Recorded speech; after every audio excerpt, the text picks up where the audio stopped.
With more than 6,000 small and micro-cap companies listed, if you're looking for the next apple at the earliest stage, then ChannelChek truly is the orchard.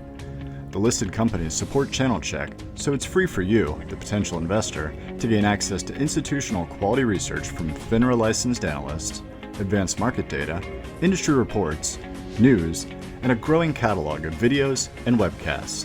Make sure to subscribe to our YouTube channel and register for ChannelChek so you're always up to date on what's going on at the small and microcap data place.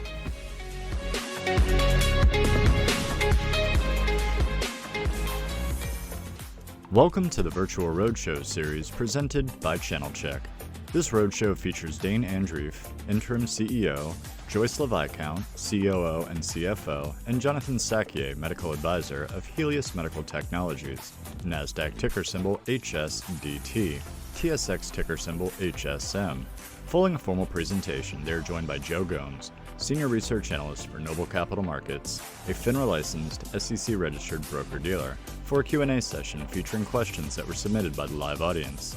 You can find Noble's research on Helios Medical Technologies on channelchek.com or by clicking the link in the description. With that, I am pleased to present Dane, Joyce, and Jonathan. Thank you, and good afternoon, everyone. And I just want to thank Noble Capital Markets, ChannelChek, and Joe Gomes for putting this all together for Helios Medical Technologies. I'm Dane Andreeff. I'm the interim CEO of Helios Medical Technologies. Helios is a leading neurotech company in the medical device industry, and we're focused on dramatically improving the process of the brain. We've built a disruptive technology for healthcare today and well into the future. Helios is NASDAQ listed under the symbol HSDT. Our legal disclaimers on page 2. I won't bore you with these, but this is what we have.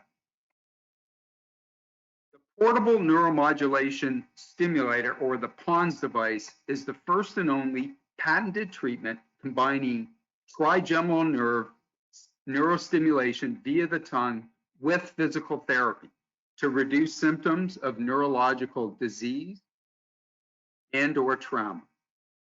In the United States, Helios, as of March 26, 2021, received clearance by the FDA through our breakthrough designation pathway to treat high unmet needs in gait deficit due to multiple sclerosis. And in Canada, Health Canada has approved the use of the PONS device for chronic balance due to mild to moderate traumatic brain injury and gait deficit in multiple sclerosis. With our PONS device, we are addressing a large market opportunity in a well-known indication. There are well over 1 million Americans, patients in the US suffering from MS and growing.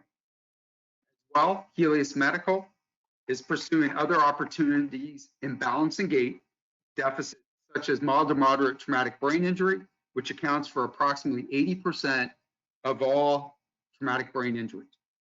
Other neurological diseases our PONS will treat include stroke, cerebral palsy, and Parkinson's. Ongoing evaluation in neurological wellness and human performance is also at the forefront of our platform technology. In May 2020 of last year, Helios was granted a breakthrough designation for high unmet need in gait deficit for MS patients. Companies that receive the de novo classification through the FDA's breakthrough designation pathway are allowed a prioritized review. It allows our experienced team at Helios to interact with the FDA to address any topics that may arise through this application. The reason why I am bringing this pathway up again, it is still valid for our platform technology, not only in stroke, but also TBI. Helios is working with leading KOLs and industry experts in MS right now to prepare for commercialization since our clearance. If Joyce has joined us, Joyce, can you talk through our reimbursement pathway? Surely, Dane, I'd be happy to. So the reimbursement pathway with MCIS, with CMS is the MCIT, or the Medicare Coverage for Innovative Technologies. And what this does is for companies that have the breakthrough designation and obtain FDA clearance, there's a 4-year reimbursement that was put in place. This program was originally launched in January of 2021 with an effective date of March 15th. Due to the change in administration, it was put on hold until May 15th, and there was an additional 30-day comment period to try and look at the implications of putting the program in place. That was on May 15th. That was further delayed until the 15th of December. So while we will continue to pursue the Medicare pathway for reimbursement as a DME supplier, we will not have the benefit for the full 4 years at this point in time. We are working with CMS and working with advocacy, our council, to join in and with the unmet medical need that we have, to try and encourage the implementation and look at the timelines for implementation as it continues to be developed. Great. Thank you, Joyce.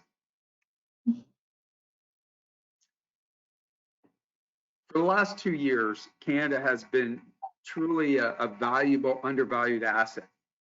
And it's been both our test bed, both commercially and clinically.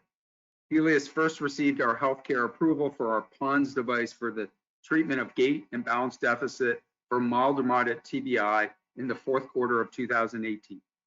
We started commercializing the PONS treatment beginning with 2 clinics in early 2019, which has now grown to over 33 clinics at the end of the 1st quarter across Canada today.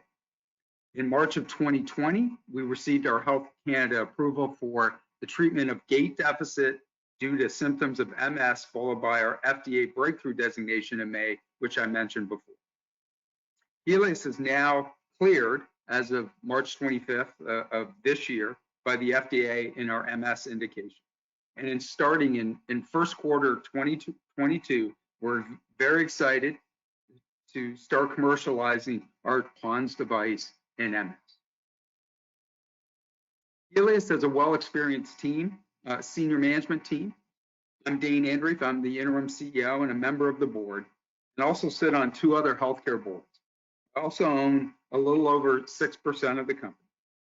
Again, I'm joined by Joyce LaViscount.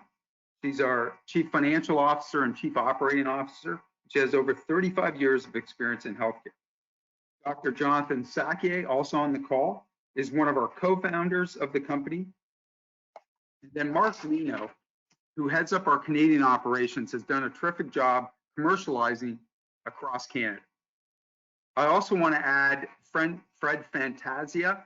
We announced Fred joining our team to lead our commercialization efforts, not only across the US, but also Canada. Fred joins us from many years at LivaNova, which is a merger with Cyberonics. He is our VP Sales and Marketing in North America. Our board of directors are led by Blaine Walters, a co-founder of Inventive Health, which is now a publicly traded CRO business under Syngeos. Jeff Mathiasen has multiple years of CFO experience at publicly traded companies. Straw is a retired 3-star admiral with a wealth of government relations experience.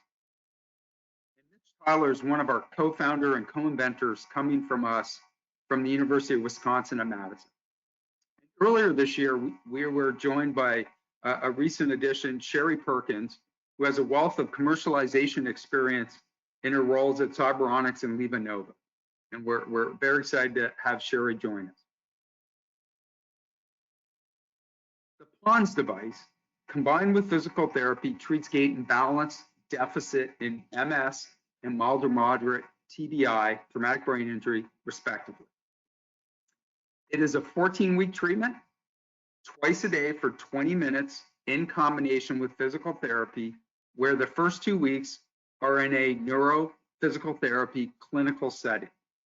In the last 12 weeks, are completed at home. The PONS device gently stimulates the surface of the tongue, exciting the neural network flowing to the brain. This neural activity is believed to enable neuroplasticity, a changing of the brain, which dramatically improves brain loss function. But let's look at the science for a minute. As you can see, the PONS device is using the tongue as the entry point that has access to the very direct route to the brain. Call it the superhighway to the neural network of the brain that allows for a non-surgical, non-implantable access of our PONS mouthpiece. 143 gold-plated electrodes on the PONS mouthpiece gently stimulates the trigeminal nerve. The trigeminal nerve is one of the 12 cranial nerves that has the greatest contact area in and around the brain.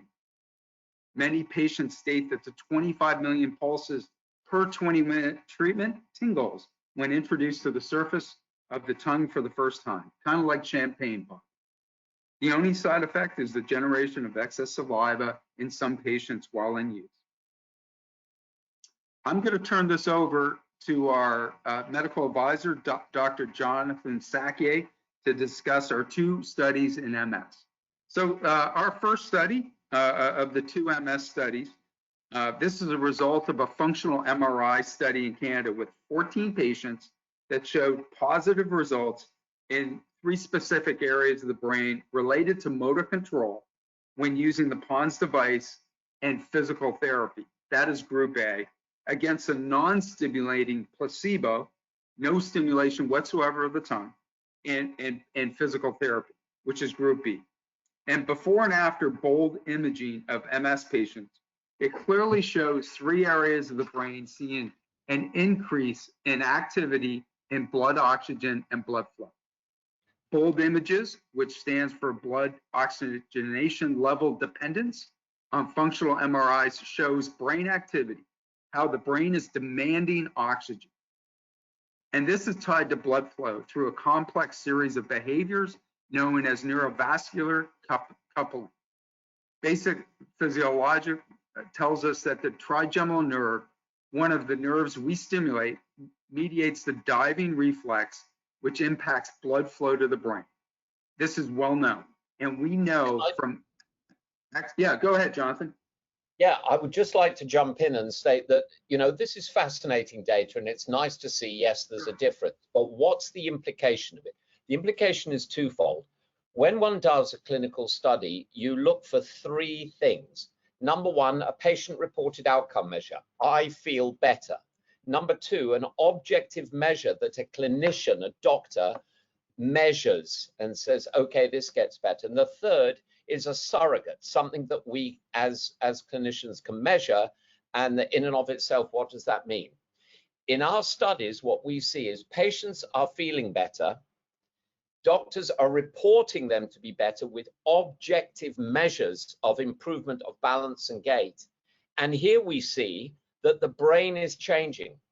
This is a very, very real phenomenon, and what's exciting about these images in particular, they are showing, just as my colleague said, increased blood flow to the brain. Just like when you go to the gym and you work out and your biceps demand more blood, more oxygen, more glucose because you're working them. What these studies show is that when you put the patients through the kind of work we're doing, stimulating the tongue, combined with therapeutic exercise program, the brain wakes up and says, I better serve my owner's needs. And that doesn't happen with physical therapy alone and a non-stimulating sham. And I apologize for the technical issues. You'd think that a surgeon would be able to work out how to use a webinar, but I'm sorry, I lost the image. It's all good. Thank you, Jonathan. Let's flip slides to the Tyler study, which is our second study in MS that clearly shows a dramatic improvement in the dynamic gait index over the 14-week treatment. Jonathan, can you see the slide or? Yes, I can. And basically what this does is the dynamic gait index is a highly well-regarded, reference, reliable, and reproducible means of measuring gait. It is 8 measures of walking scored from 0 to 3, thereby engendering a maximum score of 24. Below 19, a gait score is equivalent to someone who has got a falls risk. You're going to have major problems. And if you have a change in DGI of 4 points, that is clinically significant.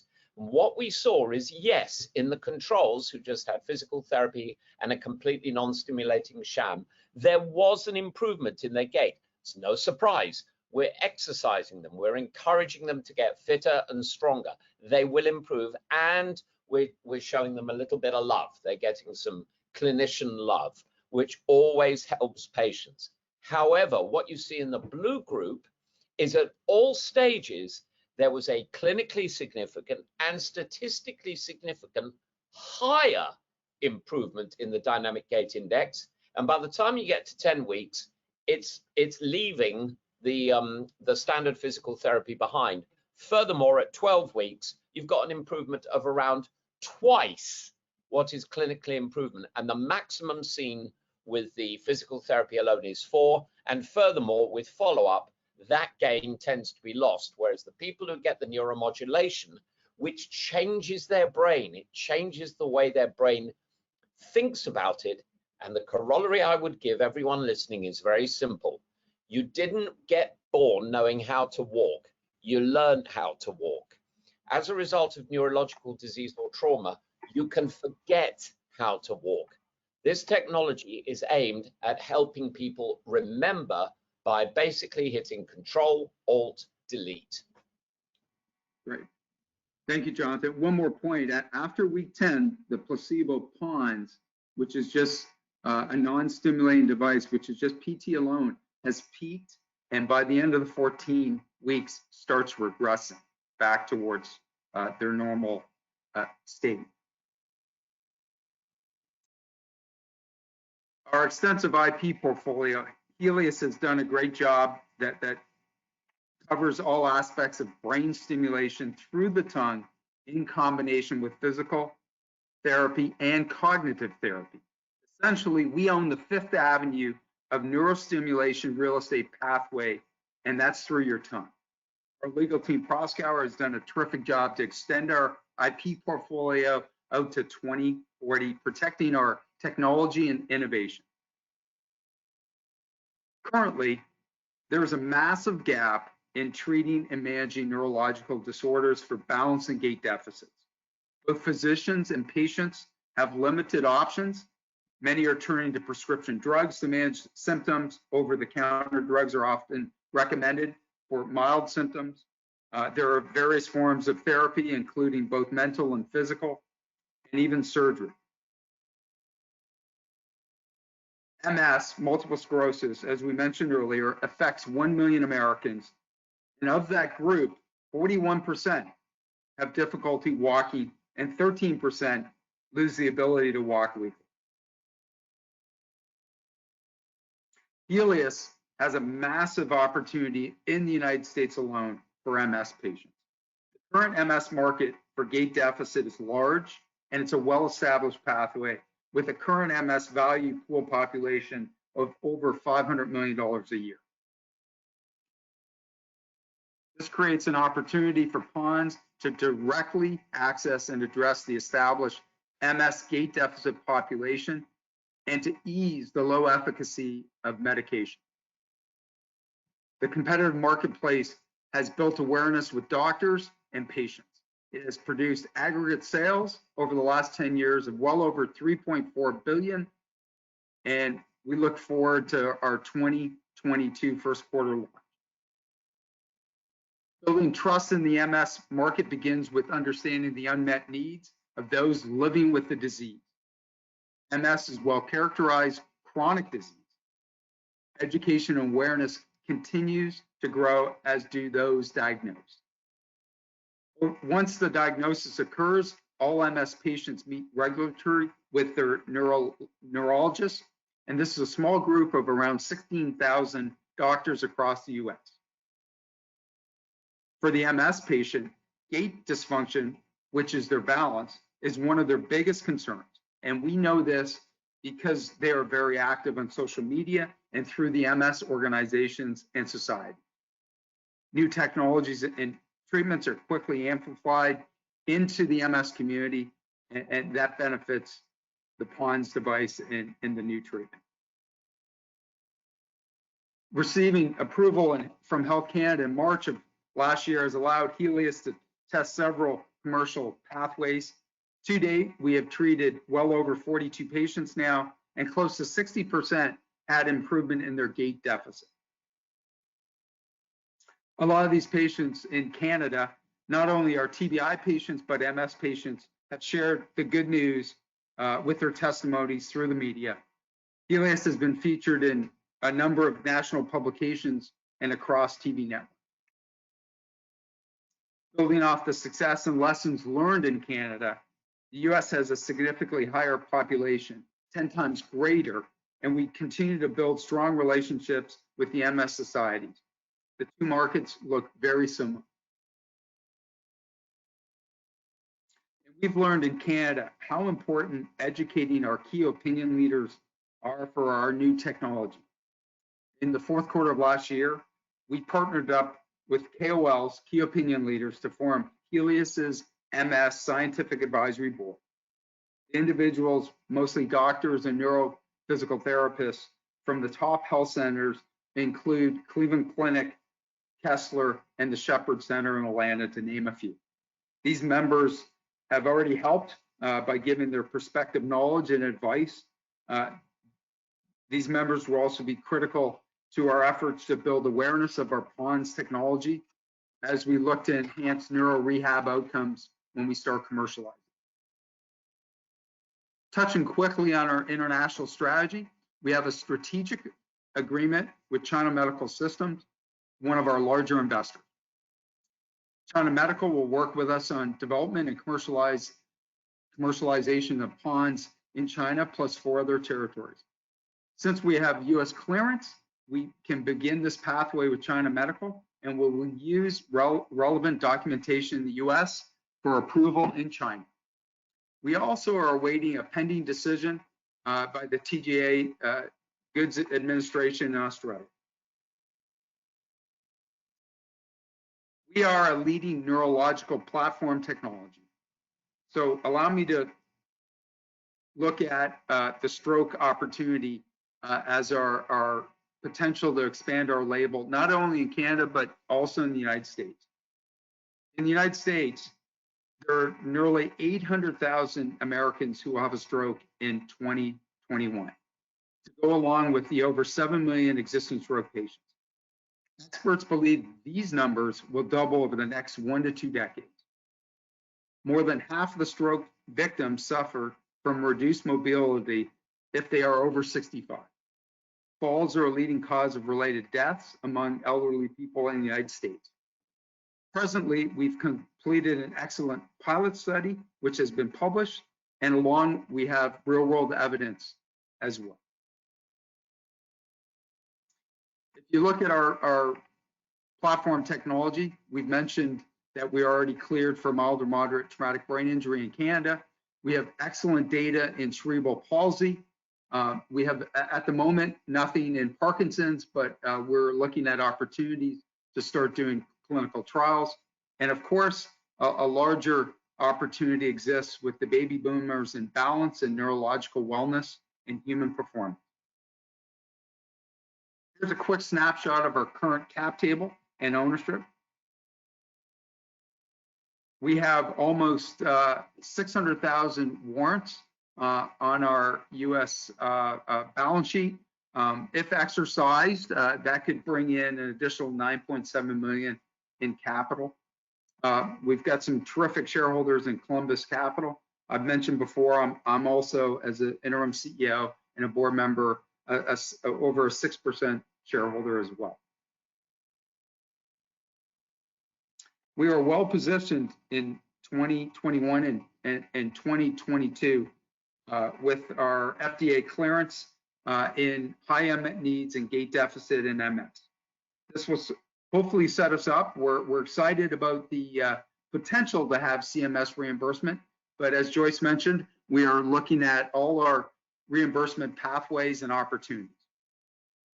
We have successfully commercialized now into 33 neuro rehab PT clinics across Canada, with our goal to be at 40 by year end.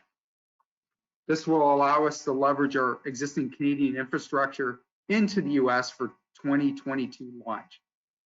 Again, we are the first and only treatment to treat and loss function by stimulating the cranial nerves via the tongue, supported by the extensive patent portfolio.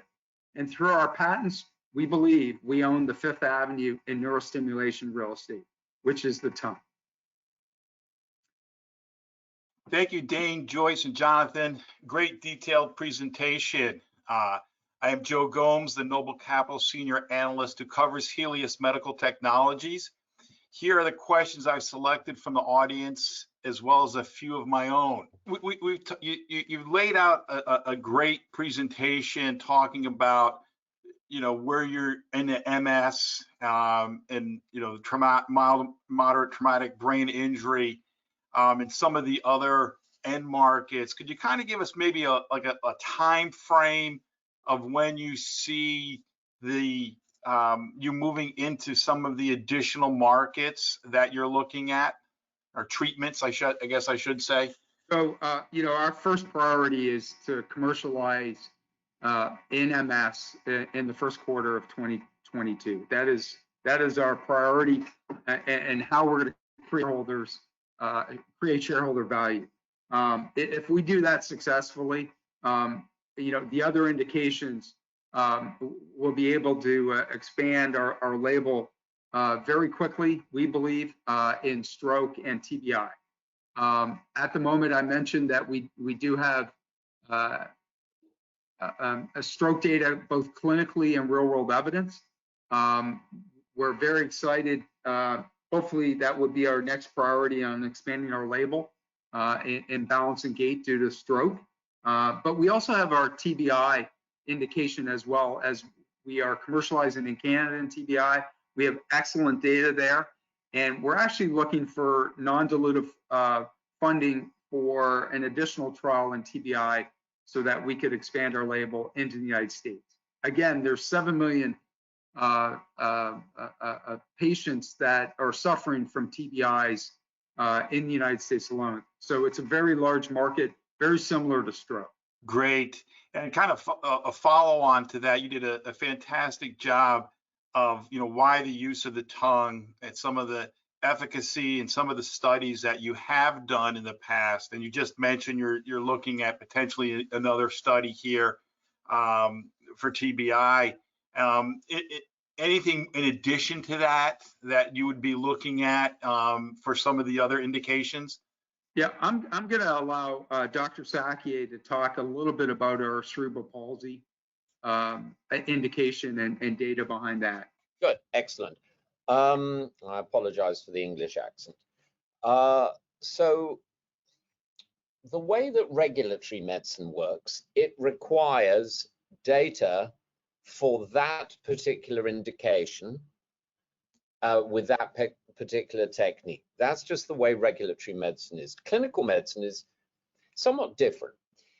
We balance utilizing a number of bodily systems. Anyone who's ever closed their eyes and tried to stand on one leg will know that that's harder. When you get older, your ears tend not to be as good, your inner ear, so that can interfere with your balance. Or if you've ever taken a few doses of martini, or endeavored to balance on the deck of a yacht that's pitching around, a sailboat that's pitching around. So we use these different systems. Those systems can be impaired by any neurological disease or trauma. So groups around the world have done research in stroke in Australia. A very, very competent researcher at a top institution. Small study, but statistically significant compared physical therapy to physical therapy with PONS. And at the end of the therapy, there was a marked and clinically and statistically significant benefit of using the PONS device. That is published in the literature. Another group looked at patients who've had tumor to remove surgery to remove a tumor of the nerve that goes to the middle ear, And those patients all have balance problems afterwards. Well, when treated with this technology, those balance problems were ameliorated. And the one that really excites me, some work that came out of Russia, it was published 2 years ago, and it was not a true randomized controlled double-blinded clinical trial. Kids between the ages of 3 and 18 with cerebral palsy, and once you've got cerebral palsy, it's effectively a brain injury that occurs whilst the baby is inside the mother's uterus, the womb. These children do not recover. You can use orthotics, some occupational therapy, some physical therapy, sometimes some surgery to deal with the affected joints. But you can't, if they can't walk without walking aids, they'll never be able to. Well, this group in St. Petersburg, and I've been there and I have visited and I've seen these children. They were either all offered physical therapy plus the PONS. About 40 of the families said no, and they just wanted the physical therapy. 94 had the PONS treatment plus the physical therapy.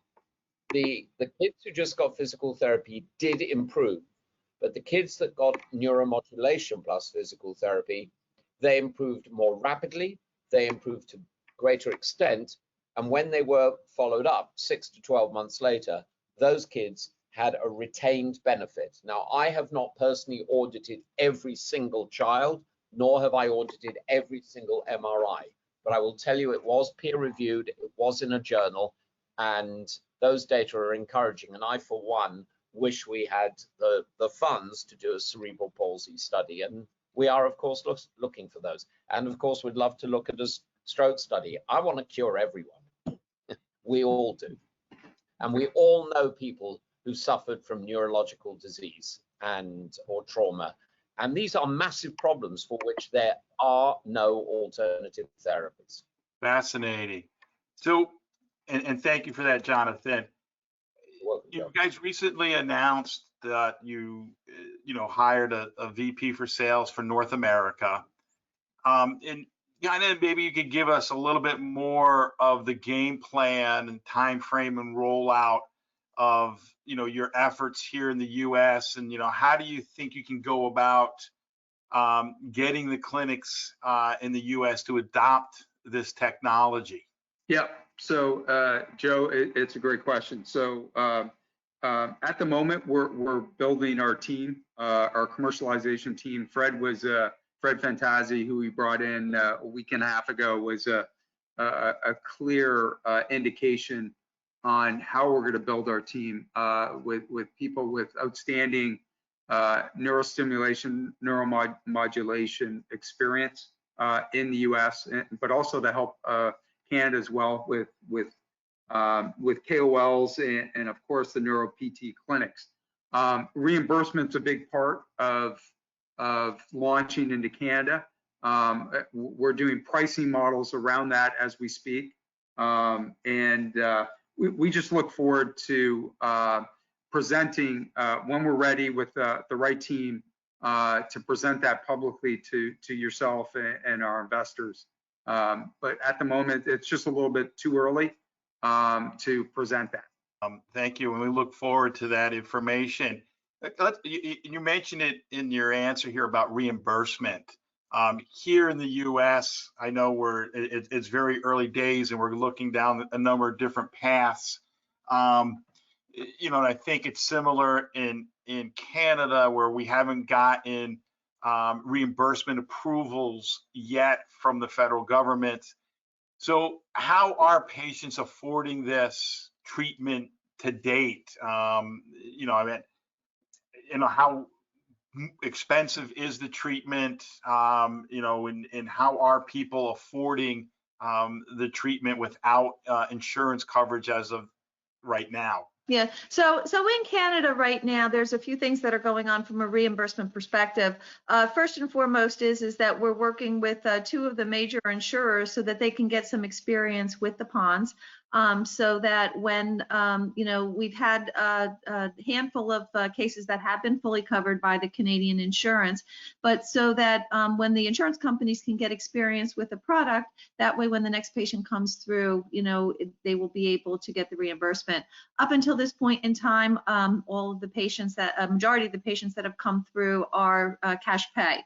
And so, we have been building the market. We've been using some promotional pricing programs so that we can improve the access, the credibility, and the awareness as it relates to the PONS treatment. One of the biggest challenges with a novel technology like the PONS is that you've got to build the market, and to make sure that people understand that the treatment is available. And that's a lot of the early work that we're doing on that side in Canada. What we also expect is to be able, and we are using what we learned in Canada, as it relates to our U.S. rollout strategy. Working, Dane mentioned the key opinion leaders. We formed an MS scientific advisory board in the fourth quarter of 2020, and with individuals from major institutions across the U.S. And those would be the people that we use as a sounding board for advice as it relates to the treatment and the rollout, and the being representatives of the company, from a key opinion leader perspective. Working through the insurance pieces and getting our licensing in place and infrastructure in place are the other things that we're working hard to do now. In Canada, we sell directly to the clinics, and there's no prescription required. In the U.S., there will be a prescription required, and selling to patients as well as the clinics. So we're working on all of the distribution strategy and those other pieces as well. So a lot of activity, learning from what we've done in Canada thus far, and applying that to the U.S. and understanding where we have the differences between the two markets, so we can make sure that we are taking the learnings and applying them appropriately. I think we also, Joe, we also announced that we're licensed in over 25 states right now. So that's part of the launch, the planning and process for 2022 first quarter. Thanks, Dane. And you mentioned about the broad patent portfolio. How big of a moat does that give the company, the patent portfolio? Yeah, so from a protection perspective, the patent portfolio that we have is really broken into two pieces. One are the medical method patents, and those are patents that are recognized in the U.S. only. And so those patents are from the work that was done by the initial inventors of the PONS. And so we do pay a royalty on those. All of the other patents have to do with the design patents, and that's where a significant number of those, over 70 of those patents exist. And it's probably a 60-40 split between the U.S. and internationally, with those patents. From a dollar value perspective, I don't know exactly, how you can quantify, not had that question before. So, it's not like there's a number out there, but certainly the device patents, we've invested a lot of time and money into the product and the manufacturing of it. It's a smart device and able to capture duration, intensity of use, a lot of data, and the data becomes an important value asset for us as a company as well, that we'll be able to use. So while on one hand you think of patents just on the the treatment that we're looking at, the value of the data that we're creating is also an important aspect for consideration. The you for that. On the PONS treatment protocol, how much does that vary from patient to patient? Obviously, the neurostimulation would be the same for each patient, but on the physical therapy side, how wide of a spread in different types of treatment, or is that all pretty similar in the treatment that each patient receives on the physical therapy side? So from a physical therapy perspective, the exercises that people do are fairly consistent between patients, and that's whether they're using PONS or not for gait and balance. But where the treatment can be differentiated is in terms of what the level of the patients are that are being treated. If you have somebody that has a mild versus moderate, what their capabilities are, their stamina, and some of the other things. They may not do as many of the exercises. They may not do them for as long of a period of time. But I would say that, what we know is that they're really standard exercises for gait and balance that are done universally as it relates to the physical therapy side. Thanks for that, Joyce. Yep. And Dane, if you were an investor looking at Helios today, and you kind of wanted to compare that Helios to other companies to kind of get a peer group, who would you say someone should look at in terms of where you are versus some of your competitors out there? Yeah, Joe, that's a great question, because the neurostimulation, neuromodulation, especially the non-implantable, non-invasive market is very, very young. Most of those companies are still private. We're one of the few companies on the NASDAQ or on the New York that have a public entity that have a clearance as well. So if you look at some of the peers like electroCore, but you also look at, the implantables, that's mostly the bigger companies like Medtronics or Livanova, Inspire, that is a sleep apnea. So there's just not a lot of competitors that I see that are non-implantable. Okay, thank you for that. And let me kind of wrap up here because we're running out of a little time. Dane, it's well known you're the interim CEO. We think you've done a great job in bringing the company where it is, and but what is the status there? Where or when do you think there would be a full-time CEO named? I think it's going to happen very shortly, Joe. It's with the board as we speak, the board of directors. Thank you for joining us for this virtual roadshow presentation brought to you by ChannelChek. View our YouTube channel for more video content, including C-suite interviews, virtual roadshows, and conference presentation replays. New content is added regularly, so subscribe below to stay up to date. Visit channelchek.com or click the link in the description to access equity research, news, and advanced market data on this and 6,000 other small and microcap companies.